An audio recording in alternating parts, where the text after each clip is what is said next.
Dans cette vidéo, nous allons voir ensemble, dans un premier temps, comment installer WordPress localement à l'aide de WAMP. Puis, dans un second temps, nous verrons comment mettre ce site en ligne sur l'hébergeur de Switch.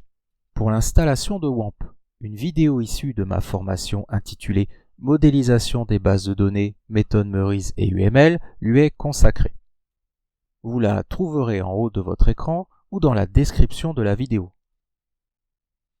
Pour commencer, qu'est-ce que WAMP Server? WAMP, qui fonctionne sous Windows, est une boîte à outils regroupant plusieurs logiciels. Son rôle est de nous fournir un environnement de développement local sur notre ordinateur, afin de pouvoir faire fonctionner un site web sans avoir besoin d'une connexion Internet.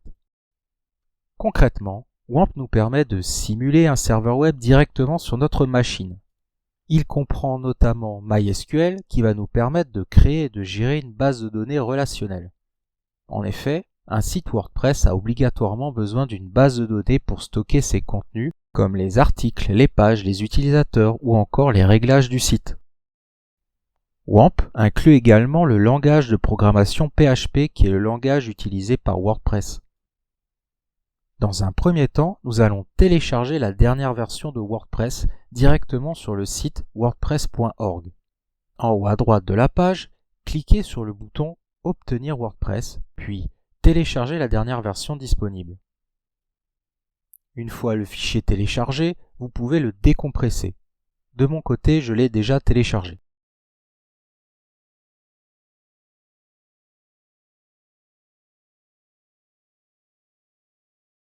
Le dossier qui va nous intéresser sera WordPress. Nous allons maintenant nous rendre à la racine du disque dur sur lequel WAMP s'est installé. Vous devriez y trouver un dossier nommé WAMP64. Ouvrez-le, puis rendez-vous dans le dossier 3W. C'est à l'intérieur de ce dossier que nous allons placer le dossier WordPress que nous venons de décompresser. Ce dossier correspondra à notre projet local. Maintenant, vous pouvez démarrer WAMP. Faites un clic gauche sur l'icône WAMP située en bas à droite de l'écran dans la barre des tâches, puis cliquez sur Localhost. Une page s'ouvre alors dans votre navigateur à l'adresse localhost. Dans la rubrique Vos projets, vous devez voir apparaître votre dossier WordPress. Avant de poursuivre l'installation, nous allons créer la base de données qui sera associée à notre site WordPress. Toujours depuis WAMP, cliquez cette fois sur PHP-MyAdmin, puis connectez-vous. Par défaut, l'identifiant est root et il n'y a pas de mot de passe.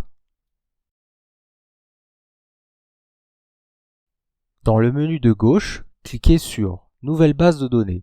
Choisissez ensuite un nom pour votre base de données, puis cliquez sur Créer. Une fois la base de données créée, retournez sur Localhost. Nous allons maintenant modifier l'URL afin de sélectionner notre projet. Pour cela, ajoutez un slash suivi du nom de votre dossier WordPress. C'est à partir de cette adresse que vous allez pouvoir démarrer l'installation de WordPress.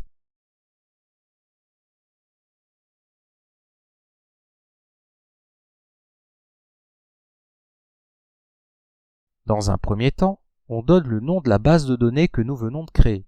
On choisit ensuite un identifiant et un mot de passe. Dans notre contexte, on va choisir quelque chose de simple.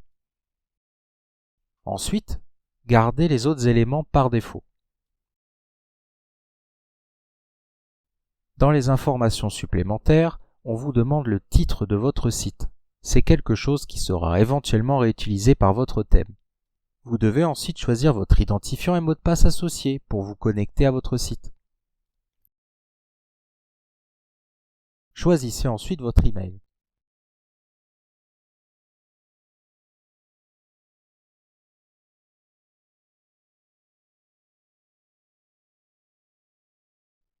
Et pour finir, vous pouvez demander à ce que le site ne soit pas indexé. C'est un paramètre qu'il faudra changer une fois le site en ligne. Une fois l'installation terminée, il ne reste plus qu'à se connecter sur notre site.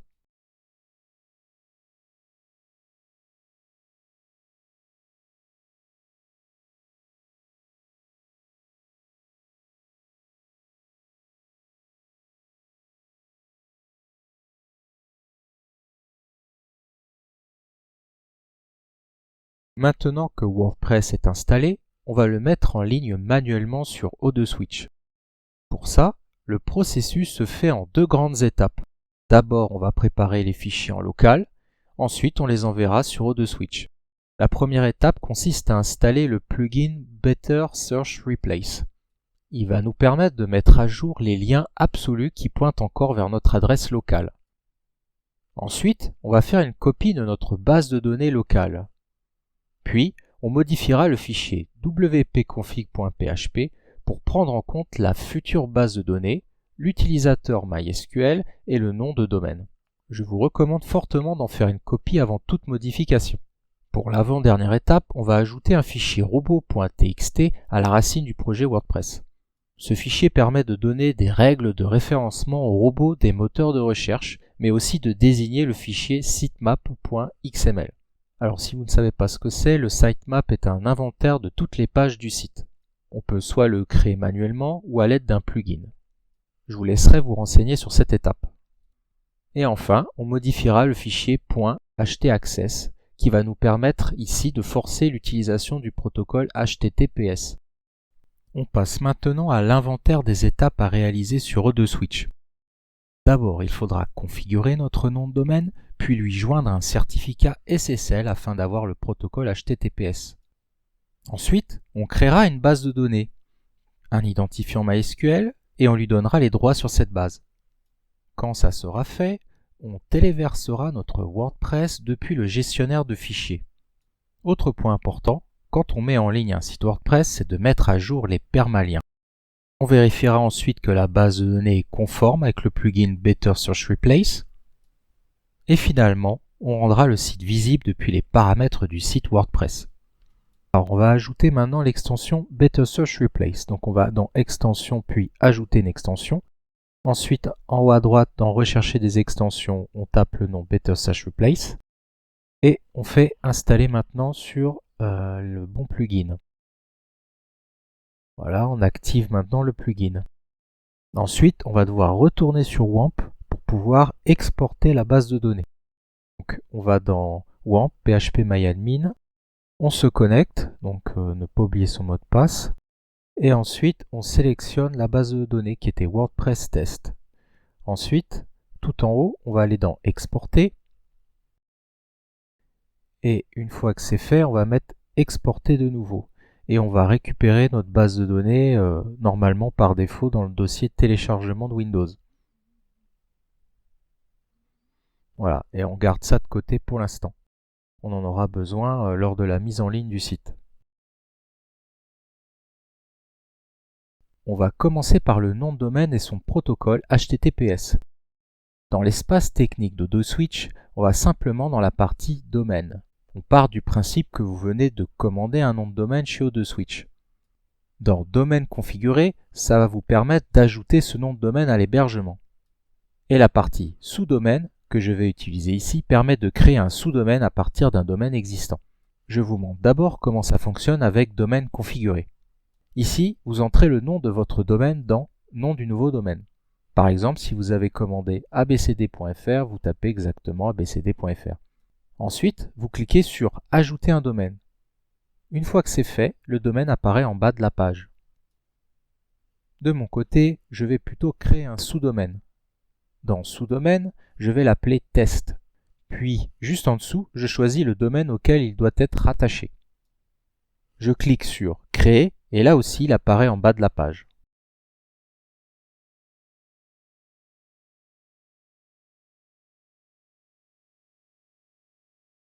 Maintenant, on va s'occuper du certificat SSL. On sélectionne d'abord Let's Encrypt, puis on descend jusqu'à générer un nouveau certificat. À droite du domaine que vous venez d'ajouter, vous cliquez sur Générer. Ensuite, il suffit de cliquer une deuxième fois sur Générer pour valider. Si jamais vous avez une erreur et que le domaine vient juste d'être ajouté, pas d'inquiétude, attendez simplement quelques minutes et réessayez plus tard. C'est le serveur Apache qui n'est pas encore tout à fait à jour. Alors, nous allons préparer la base de données. Dans un premier temps, on va se rendre sur base de données MySQL. On va pouvoir créer notre base de données. Donc, il faudra bien prendre en compte le nom à gauche que vous ne pouvez pas modifier, plus votre nom de base de données. Donc une fois qu'on a rentré le nom, on met créer une base de données et on va retrouver le résumé, la confirmation. Donc on voit bien notre nom complet. Vous aurez un nom différent en première partie. Ensuite, une fois qu'on a fait ça, on va devoir créer un utilisateur. Donc pour créer un utilisateur, on va faire simple, on va garder à titre d'exemple le même nom, on va mettre WordPress test. Et pour le mot de passe, eh bien on peut mettre soit nous-mêmes quelque chose, mais sinon on peut aussi le générer automatiquement depuis l'utilitaire O2Switch. Donc on le copie, ensuite on met utiliser le mot de passe. Donc le mot de passe est appliqué, il ne reste plus qu'à créer un utilisateur. Une fois que ça c'est fait, on va devoir ensuite valider, donner les droits à cet utilisateur sur cette base de données. Donc on va tout en bas de la page, et dans ajouter un utilisateur à la base de données, on choisit en premier la base de données, l'utilisateur pardon, puis la base de données. Donc dans les deux cas, on est sur la même chose, WordPress test. On fait ajouter. Du coup, il faut lui donner les droits. Donc par facilité, on va lui mettre tous les droits, mais après c'est à vous de voir ce que vous voulez lui donner. Donc voilà, maintenant on retourne dans phpMyAdmin. Donc qu'est-ce qu'on va faire dans phpMyAdmin? On va importer notre base de données qu'on avait en local. Donc on sélectionne notre base de données, on clique sur importer, et à ce stade on choisit simplement notre fichier qu'on avait téléchargé, qui se trouve dans le dossier téléchargement de Windows. Donc après on se rend tout en bas, on fait importer, et on va voir à gauche notre base de données se peupler entièrement. Donc voilà, notre base de données est prête, et ces informations-là vont nous servir tout de suite pour remplir notre fichier wp-config.php. Alors on va modifier notre fichier wp-config. Donc on double-clique dessus et on va ensuite modifier, mettre à jour notre nom de base de données. Donc on va faire précéder le nom de notre base de données, qui est la même que ce qu'on a créé par le nom de notre profil O2Switch. On va faire de même pour l'utilisateur qu'on a créé précédemment. Et dans password, il faudra aussi le mettre à jour avec le mot de passe que vous avez généré précédemment. Donc localhost, là, il ne faut pas toucher, c'est normal. Et ensuite, on doit ajouter WP Home et WP Site URL. À l'intérieur, c'est très simple, il suffira juste de mettre le nom de votre site. Donc en tout, on a le nom de notre base de données, le nom de notre utilisateur, le MySQL, on a le mot de passe pour se connecter à la base de données, et on a aussi l'adresse de notre site. Maintenant, on va ajouter un fichier robot avec un s.txt et .htaccess à la racine de WordPress. Vous n'aurez qu'à mettre la vidéo en pause pour recopier le code. Alors, robot.txt, c'est un fichier texte qui indique aux robots, donc les moteurs de recherche, ce qu'ils ont le droit ou non de visiter sur votre site. Il faut savoir qu'ils ne sont pas obligés de respecter ces règles. Si vous n'avez pas de sitemap.xml, supprimez simplement la dernière ligne. Maintenant, dans .htaccess, on force le protocole HTTPS. Alors là, on s'amuse entre guillemets à le faire manuellement, mais O2Switch propose des solutions toutes faites pour éviter ce genre de choses. Alors maintenant, on va téléverser notre WordPress directement sur O2Switch. Donc il faut faire un clic droit compressé vers, et là vous choisissez un fichier zip ou un fichier tar. Si vous avez une erreur, prenez un tar. Maintenant, on va aller sur O2Switch dans gestionnaire des fichiers. Ici, on va aller où il y a notre nom de domaine, donc ici test.bzh.webcreation.fr.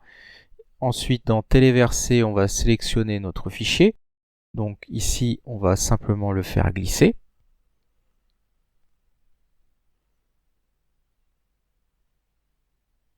Donc on attend tout simplement que ça charge. Une fois que c'est fait, on n'a plus qu'à rafraîchir notre page pour voir le nouveau fichier qu'on vient de téléverser. On fait un clic droit et on fait exactement extract files. Donc là, on a tous nos fichiers. On supprime notre fichier zip. Et voilà, notre site est prêt. Donc maintenant, on va pouvoir commencer à à faire les réglages dessus. Alors du coup, on se connecte avec WP Admin ou alors on clique en haut à droite sur par exemple Bonjour Admin. Donc l'objectif ici, ça va être de valider les hyperliens, puis de s'occuper de Better Search Replace, et enfin d'accepter, de valider la visibilité du site auprès des moteurs de recherche. Donc dans un premier temps, pour valider les hyperliens, il faut se rendre dans Réglages puis Permalien, puis valider en bas.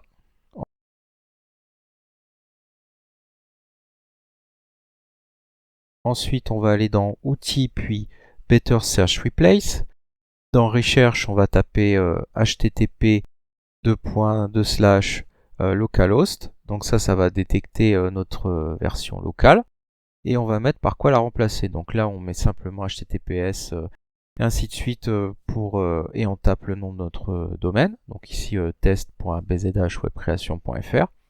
Donc dans un premier temps, on va faire un test afin de voir si on a bien des tables qu'il faut mettre à jour. Donc là, on a sélectionné toutes les tables dans lesquelles on va effectuer un test. Donc on clique sur lancer une recherche, on attend, et on voit bien qu'il y a 12 tables et qu'il y a 5 cellules auxquelles on a trouvé un problème. Donc ça vaut le coup de faire la mise à jour. Hop, on relance le test, mais cette fois sans le test, justement, pas en mode test, en mode réel. Et on voit bien qu'on a eu notre mise à jour de fait.